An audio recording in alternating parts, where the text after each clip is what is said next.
So hello guys, आपका मधुर Gupta channel पे एक बार फिर से स्वागत है। तो आप देख रहे हैं जेईई एडवांस 2025 का क्वेश्चन लिखा हुआ है D and F block elements का।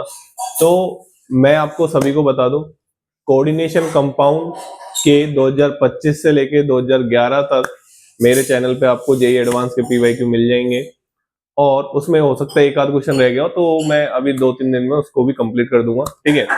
और केमिकल बॉन्डिंग के आपको जेईई एडवांस 2025 से लेकर 2014 तक आपको इस चैनल पे क्वेश्चन मिल जाएंगे, वो मैंने अपलोड कर दिए हैं। और उसके बाद मैं डी एंड एफ ब्लॉक पे बढ़ रहा हूं। तो आप जो सीक्वेंस देख रहे हैं इनऑर्गेनिक केमिस्ट्री का, तो दो मोस्ट इंपोर्टेंट चैप्टर के पीवाईक्यू जेईई एडवांस के मेरे चैनल पे आपको देखने को मिल जाएंगे, ठीक है। और अब मैं डी एंड एफ ब्लॉक की तरफ बढ़ रहा हूं और ये मान के चलिए कि मैं वही चैप्टर पहले उठा रहा हूं जो बहुत ज्यादा स्कोरिंग है, और देन फिर हम सारे चैप्टर तो बारी बारी से उठाने वाले हैं ही, ठीक है ना। तो आप ये मान के चलिए कि डी एंड एफ ब्लॉक का क्वेश्चन चाहे किसी और चैप्टर का आए या नहीं आए, लेकिन डी एंड एफ ब्लॉक का क्वेश्चन तय है आना। और ये मान के चलिए कि इसके क्वेश्चन की सही करने की प्रोबेबिलिटी भी बहुत ज्यादा होती है, क्योंकि आपको चीजें पता होनी चाहिए। अगर देखो, जैसा ये क्वेश्चन आया था जेईई एडवांस 2025 में कि the pairs of diamagnetic ions is are, यहाँ पे चार आयंस, चार ऑप्शन आपके सामने लिख रखे हैं। और मैं आपको बताऊं, जिस बच्चे को, जैसा कि मैं हमेशा आपको, जब मैंने क्वेश्चन कराना चालू किया था इनऑर्गेनिक केमिस्ट्री के, तो ही मैंने आपको बोला था आपको 118 एलिमेंट की कॉन्फ़िगरेशन लिखनी आनी चाहिए। अगर बच्चा आपको इलेक्ट्रॉनिक कॉन्फ़िगरेशन लिखना आ गया ना, आप मेरे से पूछते हैं सर कैसे किया जाए, कैसे पढ़ा जाए, तो मैं आपको यही बोलूंगा कि आप इलेक्ट्रॉनिक कॉन्फ़िगरेशन जो है ना, पूरे 118 एलिमेंट की आपको पता होनी चाहिए। उसमें इंक्लूडेड है D and F block B. जी हाँ, विद एक्सेप्शन पता होने चाहिए अगर आपको क्वेश्चन सही करना है। तो अगर आपको ऊपर ऊपर से केवल किस्मत पे खेलना है तो आप नॉर्मली पढ़ के जाइए, लेकिन आपको चाहिए कि वहां से क्वेश्चन मेरा गलत नहीं हो, तो विद एक्सेप्शन, ज्यादा एक्सेप्शन नहीं है। अगर आप देखेंगे तो टोटली आपको 10 से 12 एक्सेप्शन देखने को मिलेंगे, वो भी डी एंड एफ ब्लॉक में। डी ब्लॉक में आपको शायद 6 से 7 एक्सेप्शन, जो भी पीडी और पीटी, वो बहुत हाईलाइट कर दिया जाता है, तो आपको अच्छे से याद रह जाता है। तो आप मेरी बात समझ रहे हैं। मैं यहाँ पे एक आपको टेबल्स बना रखी है हर ब्लॉक में।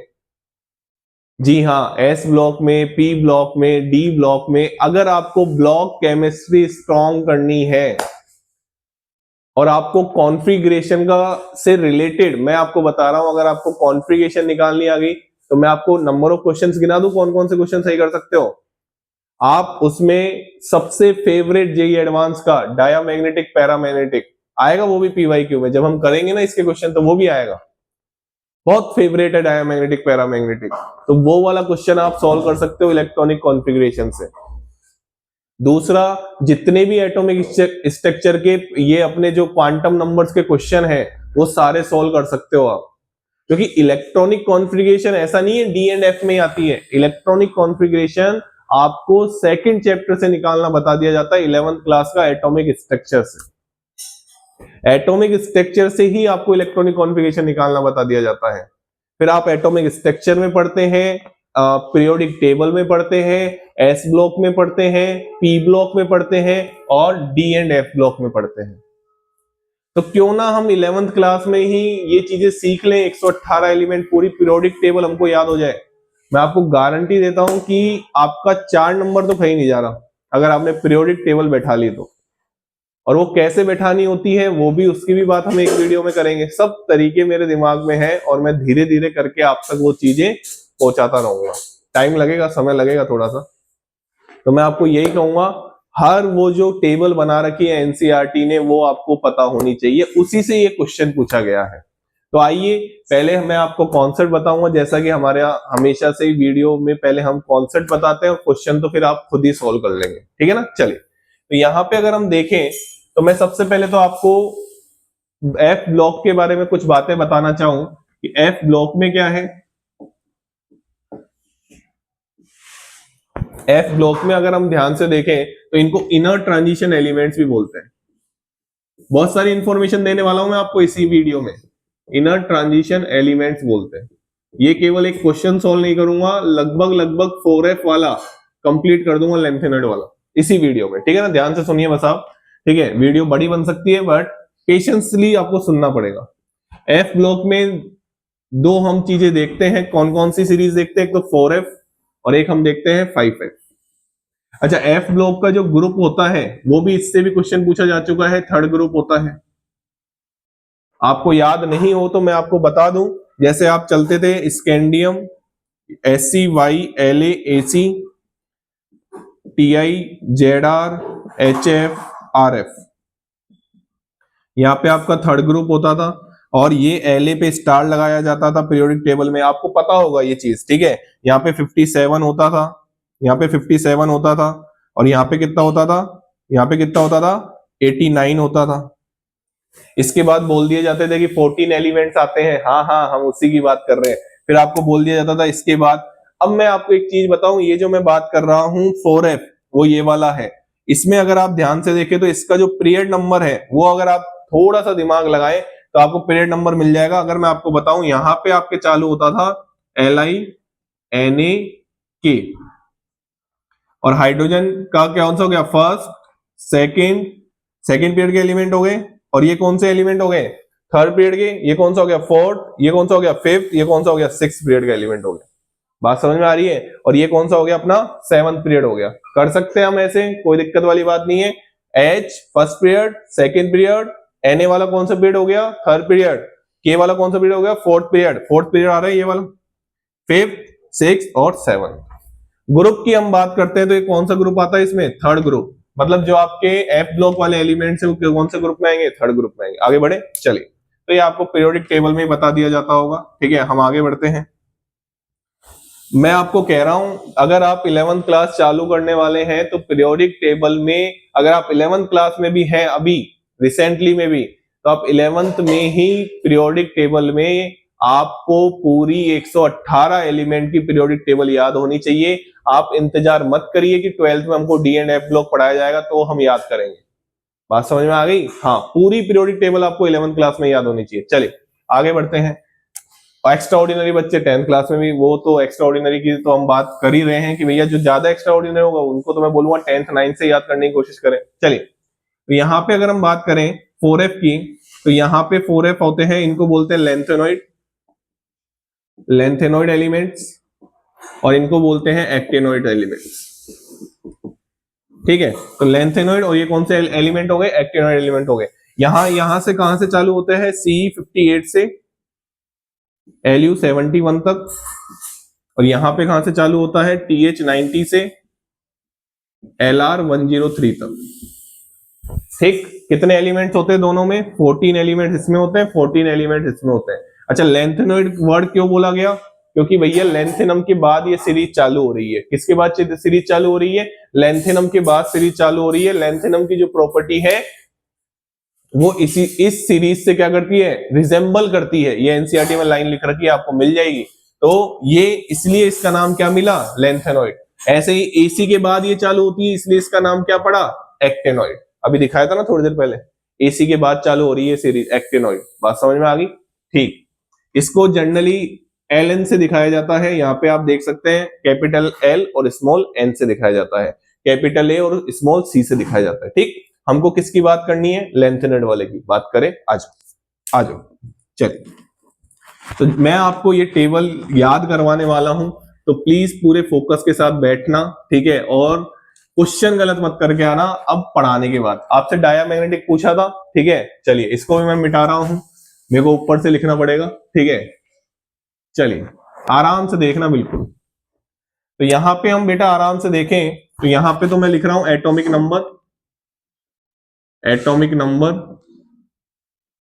यहां पे मैं लिख रहा हूं सिंबल, यहां पे मैं लिख रहा हूं सिंबल, और यहां पे पहले मैं ट्रिक लिख दूं, यहां पे लिख देता हूं ट्रिक, यहां पे लिख देता हूं ट्रिक, यहां पे लिख देता हूं मैं सिंबल, और यहां पे आएगी आपकी इलेक्ट्रॉनिक कॉन्फ़िगरेशन, ठीक है। दो में हम इलेक्ट्रॉनिक कॉन्फ़िगरेशन की बात करने वाले हैं, एक तो LN जो सिंपल एटम ऑब्वियसली होंगे, और एक 3+ थर्ड पॉजिटिव में बात करने वाले हैं। चलिए बात करें, आ जाइए। तो सबसे पहले मैं 57 इसमें इंक्लूड नहीं होता, बट 57 का भी क्वेश्चन पूछा गया है, इसलिए मैं ये इसका एटॉमिक नंबर अभी बताया था 57 होता है ना, हाँ, तो मैं इसको भी इंक्लूड कर रहा हूँ, इसकी एनसीईआरटी में भी इसको इंक्लूड कर रखा है। बट एफ ब्लॉक के एलिमेंट्स 4F के कितने एलिमेंट्स होते हैं? 14 एलिमेंट्स होते हैं। सीरीज कहां से चालू होती है? CE 58 से चालू होती है। बात समझ में आ गई? चलिए आगे बढ़ते हैं। तो अगर हम बात करें तो इसकी तो सिंबल कोई दिक्कत वाली बात नहीं है, इसकी कोई ट्रिक नहीं है, इसको आपको पता ही होना चाहिए, ये याद भी रह जाता है बच्चों को कि लेंथनम के बाद चालू होता है, ठीक है। और इसकी कॉन्फ़िगरेशन की अगर हम बात करें तो इसकी कॉन्फ़िगरेशन होती है 5D1 6S2, कोई टेंशन वाली बात नहीं है। इसको एनसीईआरटी में रखा गया है टेबल में, इसलिए मैं यहाँ पे रख रहा हूं, कंफ्यूजन नहीं होना चाहिए। क्या ये 4F सीरीज का एलिमेंट है? नहीं है भैया, 14 ही एलिमेंट्स होते हैं, CE से चालू होती है, सीरियम से। क्लियर हो गया? सब कुछ क्लियर? चलिए आगे बढ़ते हैं। अब 58 से हम बात करते हैं, तो यहाँ पे मैं पहले तो सिंबल लिख देता हूं, मैं बोलता भी जा रहा हूं ट्रिक। सीने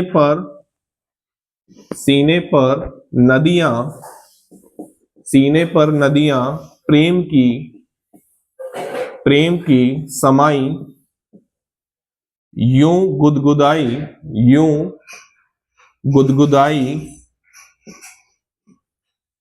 तब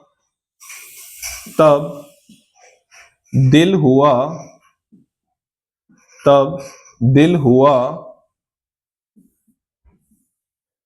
अरे। अब तुमको शायद हो सकता है दिखे नहीं, तो मैं यहां पे लिख रहा हूं, ठीक है, यहां पे लिख रहा हूं मैं, ध्यान से देख लेना, इस साइड लिख रहा हूं मैं, क्लियर, ठीक है। इधर दिखेगा नहीं तुमको नीचे, इसलिए मैं इधर लिख रहा हूं। तब दिल हुआ अरे तुम पर यूं ही लुट जाए, ठीक है। पहले मैं ट्रिक लिख देता हूं, अगर आप मेरे साथ साथ लिखना चाहे तो लिख ले। इसको बोल रहे हैं हम सीने पर, नहीं, इसको कहां से आ गया, ये तो हमको ऐसे याद रखना है, ठीक है।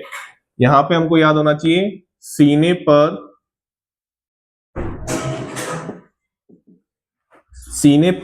नीचे आ जाएगा, सीने पर नदियां, मेरे साथ साथ लिख सकते हो आप, नदियां प्रेम की समाई यूं, मैं बोल भी रहा हूं है ना, हो सकता है मेरी राइटिंग आपको समझ में नहीं आए, लेकिन मैं बोल भी रहा हूं, ठीक है, हाँ, यूं गुदगुदाई तब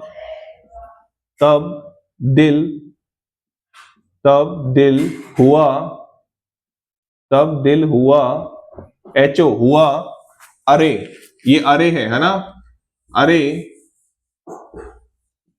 तुम पर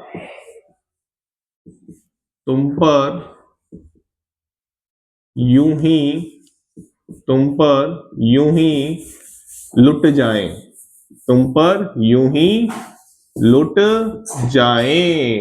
लुट गए भाई, तुम पर यूं ही लुट जाए, ठीक है।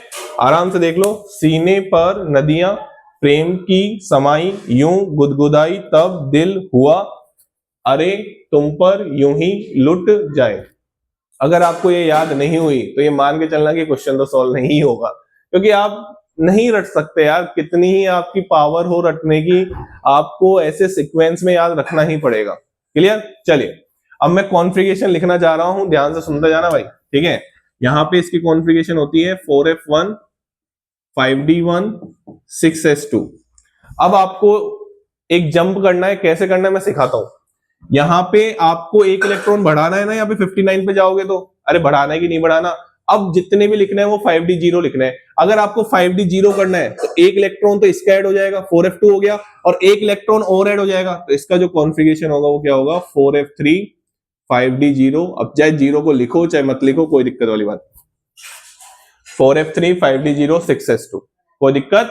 अब आपको दिमाग नहीं लगाना, अब आपको चलते जाना है, 4F2 5D0 6S2, आप जीरो को लिखें चाहे मत लिखें, एनसीईआरटी ने नहीं लिख रखा तो कंफ्यूजन मत हो जाना, ये लो मैं नहीं लिखता, 4F6 6S2 4F7, मैं आपको याद करा के छोड़ूंगा अगर आप ध्यान से सुन रहे हैं तो। अब फिर यहां पे रुक जाना भाई, फिर यहां पे आपको अपना फुल स्टॉप लगाना पड़ेगा, और फिर आपको एक डी में इलेक्ट्रॉन देना पड़ेगा। क्यों? हाफ फील्ड की वजह से। आपको गहराई से समझनी पड़ेगी बात को। यहाँ पे आपको रुकना पड़ेगा और यहाँ पे आपको डी में एक इलेक्ट्रॉन देना पड़ेगा। अब जो काम हमने सीरियम में किया था ना, वही काम यहाँ पे करना है। अब 0 आएगा, 5d 0, एक इलेक्ट्रॉन तो यहाँ ऐड हो जाएगा और एक इलेक्ट्रॉन और ऐड हो जाएगा। तो बताओ इसका क्या हो जाएगा? 4f9 6s2। अब चलते जाओ 4f7, ओहो 4f10, 7 कहां से आ गया सर? 9 के बाद तो 10 आता है, क्या कर रहे हो सर? ठीक है, तो यहाँ पे क्या आ जाएगा? 4f10 और यहाँ पे क्या आ जाएगा? 4f11 6s2। हाँ भाई इधर चलें, यहाँ पे क्या आ जाएगा? 4f12 6s2। यहाँ पे क्या आ जाएगा? 4f13 6s2। यहाँ पे क्या आ जाएगा? 4f14 6s2। अब वापस किस में जाएगा? डी में। वापस किस में जाएगा? डी में। 5d1 6s2, 5d1 6s2। ये लो भाई, आपके 4 नंबर पक्के होने वाले हैं तुरंत, बस जल्दी पक्के होने वाले हैं। अब आपको पता है कहां कहां ध्यान रखना है, मैं आपको बता देता हूं। एक तो सीरियम पे ध्यान रखना है आपको।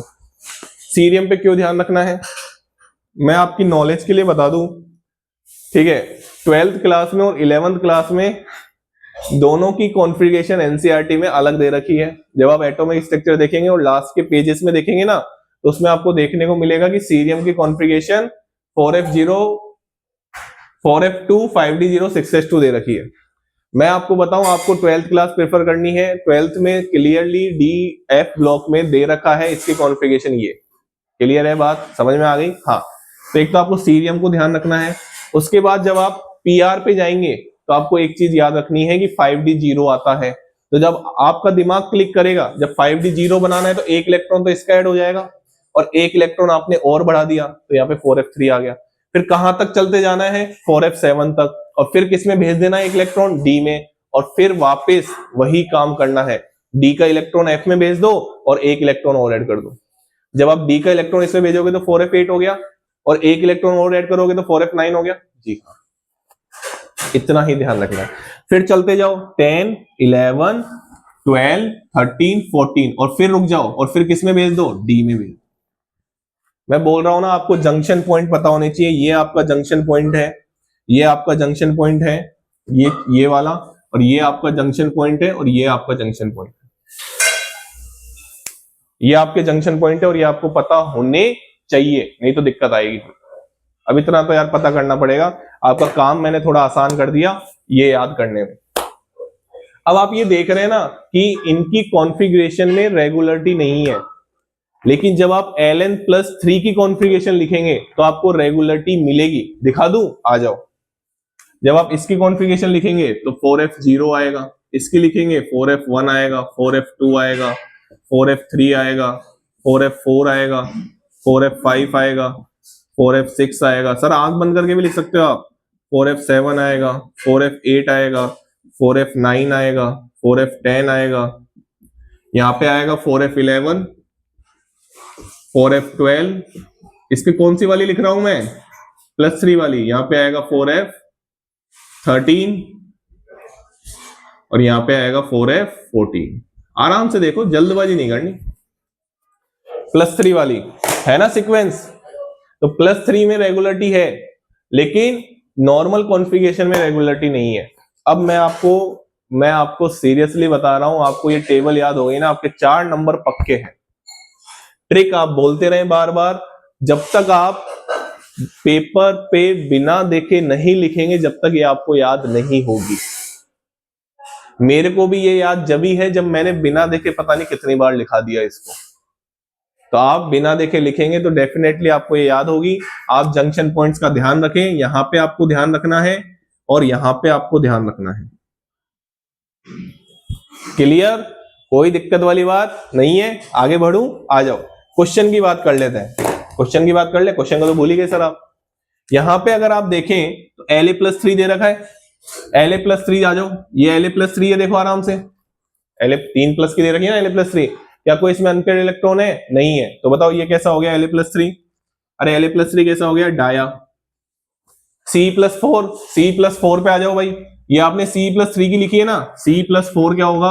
अरे कॉन्फ़िगरेशन देख के अब तो खुद ही कर लोगे क्वेश्चन, 4f0 हो गया, तो ये भी डाया हो गया, तो मतलब हमारा पहला ऑप्शन तो होगा, क्योंकि दोनों होने चाहिए ना। क्वेश्चन ने बोला था the pairs of diamagnetic ions, तो दोनों होने चाहिए, ऐसे नहीं एक होना चाहिए। इस पे आ जाओ, YB2+, YB2+, ये तो आपने YB3+ बनाया ना। अरे बोलो, अरे यार मैंने यहाँ पे गलत लिख दिया, बोलो बोलो बोलो। यहाँ पे आपने सर, हाँ सही है सही है, 4f13 आएगा, 4f14 आएगा, सही है। YB2+ की बात करेंगे, YB2+ की बात करेंगे तो क्या आएगा? देखो इधर 4f14 6s2, 4f14 आएगा। Lu+3 की बात करेंगे तो यहां लिख दूं मैं Lu+3, Lu+3 की बात करेंगे, 3 इलेक्ट्रॉन निकाल दो, 4f14 आएगा। तो YB2+ और 4f, YB2+ का क्या आएगा? 4f14।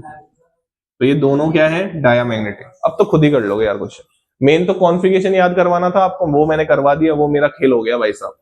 La+2, La+2 देख लो भाई, एक अनपेयर्ड इलेक्ट्रॉन बच जाएगा? नहीं होगा। Ce+3 एक अनपेयर्ड इलेक्ट्रॉन है, नहीं होगा। YB3+ एक अनपेयर्ड इलेक्ट्रॉन ऑब्वियसली बचेगा, ठीक है ना, अनपेयर्ड इलेक्ट्रॉन बचेंगे इसमें, तो ये भी नहीं होगा। Lu+2 एक अनपेयर्ड इलेक्ट्रॉन बचेगा 5d वाला, तो ये भी नहीं होगा। मैं क्या बोल रहा हूं कि अगर इस क्वेश्चन का जो आंसर आएगा वो क्या आएगा? इस क्वेश्चन का आंसर आएगा A और B, लेकिन मेरे को आंसर से मतलब ही नहीं था, क्योंकि ये क्वेश्चन रिपीट थोड़ी होगा। ये क्वेश्चन कभी रिपीट नहीं होगा बच्चा। जेई एडवांस जो क्वेश्चन पूछ चुका है वो क्वेश्चन तो भूल जाओ, वो रिपीट होगा। लेकिन ये जो मैंने आपको चीजें सिखाई ना, ये आपको मेंस में, नीट 2025 में इसका क्वेश्चन पूछा जा चुका है, मेंस 2025 में इससे रिलेटेड क्वेश्चन पूछा जा चुका है, और हर साल एफ ब्लॉक के एलिमेंट से क्वेश्चन आना तय रहता है। तो ये जो आप ट्रिक देख रहे हैं, ये बहुत प्यारी, बहुत सुंदर ट्रिक, और यहाँ पे जो आपके सामने स्टार लगाए गए हैं उन पे भी आप थोड़ा फोकस करिए, क्योंकि जब हम बात करते हैं, अब इसी में आपको एक एटॉमिक रेडियाई का अगर मैं बताना चाहूं इस वीडियो में, तो एटॉमिक रेडियाई में क्या होता है, ईयू की एटॉमिक रेडियाई सबसे ज्यादा होती है इन सब में, और टॉप टू बॉटम रेडियाई क्या होती है? डिक्रीज होती है। मैं आपको फिर से कहूंगा, जो वो टेबल दे रखी है उसमें एटॉमिक रेडियाई के बारे में भी बातें बता रखी हैं, तो आप उसको भी देखें। ईयू की एटॉमिक रेडियाई आपको सबसे ज्यादा दिखेगी। बात समझ में आ रही है? जब आप +3 वाले की आयनिक रेडियाई का ऑर्डर देखेंगे तो आपको फेयरली डिक्रीज होता हुआ नजर आएगा। इसमें आपको लेंथेनाइड कॉन्ट्रैक्शन के बारे में पढ़ने को मिलेगा, बहुत प्यारा कॉन्ट्रैक्शन होता है, 4f की पुअर शिल्डिंग की वजह से कॉन्ट्रैक्शन होता है, उसको हम लेंथेनाइड कॉन्ट्रैक्शन बोलते हैं, उसके बारे में आपको सीखने को मिलेगा। और मैं आपको यह भी बता दूं कि इसी की, लेंथेनॉइड की ही जो कॉमन ऑक्सीडेशन स्टेट होती है वो +3 होती है। जो लेंथेनॉइड की कॉमन ऑक्सीडेशन स्टेट होती है वो क्या होती है? +3 होती है। इसी में मैं आपको एक चीज बता दूं कि यहाँ पे अगर आप देखें तो इसको मैं थोड़ा सा रफ करना चाहूंगा, कि बता दूं ऐसे ही, थोड़ा सा मेरे को रफ करना है, लो रफ कर देते हैं, ये लो। इसी में अगर मैं आपको बताना चाहूं,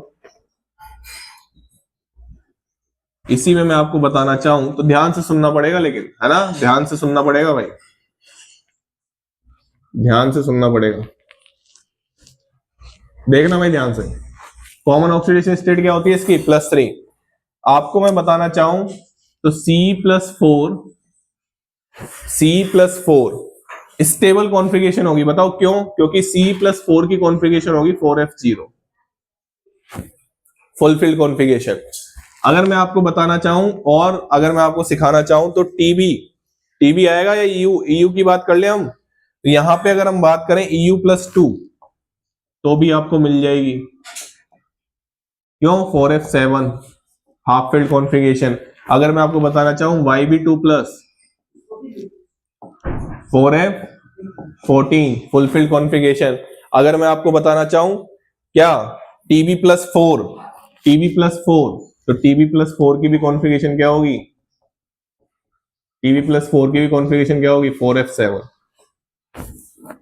तो +3 ऑक्सीडेशन स्टेट होती है, लेकिन C+4 में मिल जाता है, TB+4 में मिल जाता है। क्यों? कॉन्फ़िगरेशन देख लो, फुलफिल नोबल गैस कॉन्फ़िगरेशन आ जाएगी इसमें। कौन सी कॉन्फ़िगरेशन आ जाएगी? Noble gas configuration. इसमें बात करेंगे कौन सी? Half filled. Half filled, full filled. Clear. अब मैं आपको एक चीज समझा देता हूं कि अब मैं इस पूरे को रफ कर रहा हूं, ठीक है। अब मैं इस पूरे को रफ कर रहा हूं और एक बहुत खास बात बताते हुए इस वीडियो को खत्म करने वाला हूं। क्या बात है सर खास? इधर देखो, ये जो आपको दिख रहे हैं EU2+ और YB2+, ये अच्छे रिड्यूसिंग एजेंट होते हैं। क्यों होते हैं रिड्यूसिंग एजेंट? क्योंकि ये अपने आप को +3 में लेके जाएंगे। अरे यार +2 से +3 में लेने जाते हैं खुद को, तो खुद का ऑक्सीडेशन कर रहे हैं, मतलब सामने वाले का क्या करेंगे? रिडक्शन करेंगे। क्योंकि इनकी +3 ऑक्सीडेशन स्टेट क्या होती है? कॉमन होती है। किनकी? लैंथेनॉइड वॉलों की। तो सर इसका मतलब यह है कि Ce+4 एंड Tb+4 अच्छे क्या होंगे? ऑक्सीडाइजिंग एजेंट होंगे। क्योंकि ये अपने आप को कौन से में लेके जाएंगे? +3 में लेके जाएंगे। और Ce+4 एक अच्छा एनालिटिकल एजेंट भी है। ये सब एनसीईआरटी में लिखा हुआ है। मैं चाहूं तो पूरा आपको यहीं पे एक ही वीडियो में बता दूं, बट वीडियो लंबी हो जाती है तो आप देखना पसंद नहीं करते हैं, जैसा कि आजकल का समय चल रहा है, ठीक है। तो मैं यहाँ पे ही इस वीडियो को एंड करना चाहूंगा। ये +4 वाले +3 में कन्वर्ट होना चाहते हैं और +2 वाले +3 में कन्वर्ट होना चाहते हैं। क्लियर। तो ये अच्छे ऑक्सीडाइजिंग एजेंट है, ये अच्छे रिड्यूसिंग एजेंट है, ठीक है। चलिए, तो इसको पढ़िए, ध्यान से पढ़िए, एग्जाम बहुत पास में आ चुका है, ठीक है ना। चलिए, चैनल को लाइक करें, शेयर करें और सब्सक्राइब करें।